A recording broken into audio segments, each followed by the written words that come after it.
नमस्कार दोस्तों, मैं doctor Santosh Sharma, MD homeopath.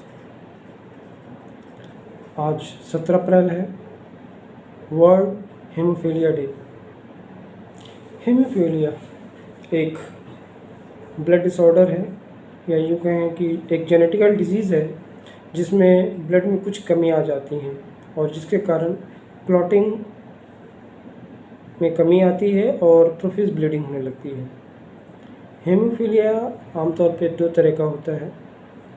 Haemophilia ए, जो कि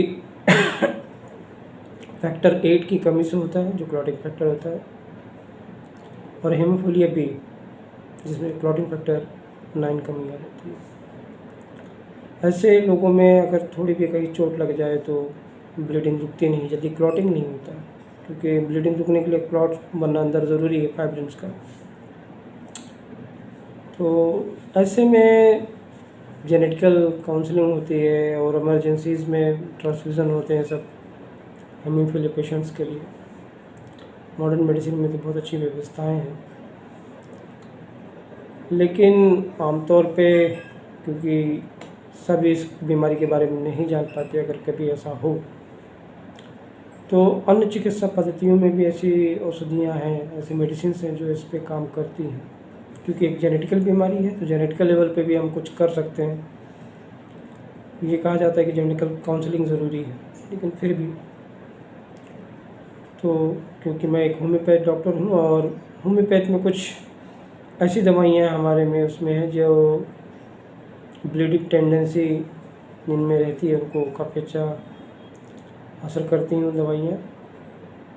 ये जनहित में है और इसे आप जानकारी बढ़ाने के लिए है। कभी अगर ऐसी कोई प्रॉब्लम हो ब्लीडिंग की तो आप नज़दीकी किसी होम्योपैथ डॉक्टर से मिलिए और फिर अपने सिम्टम्स के अनुसार उनसे दवाइयाँ लीजिए। तो मैं जानकारी के लिए आपको दवाइयाँ बताना चाह रहा हूँ। ब्लीडिंग टेंडेंसीज जो रहती हैं वो दवाइयाँ हैं फास्फोरस, हेमामालिस, आर्निका। तो ये ऐसी चीज़ें हैं जो ब्लीडिंग टेंडेंसी कम करती हैं। लैकेसिस,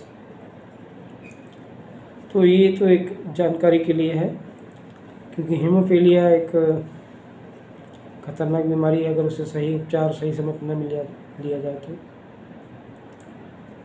मैंने भी एक बार एक ऐसे पेशेंट को डील किया था, उसे हेमोफीलिया तो नहीं था, कुछ अदर फैक्टर्स की कमी थी।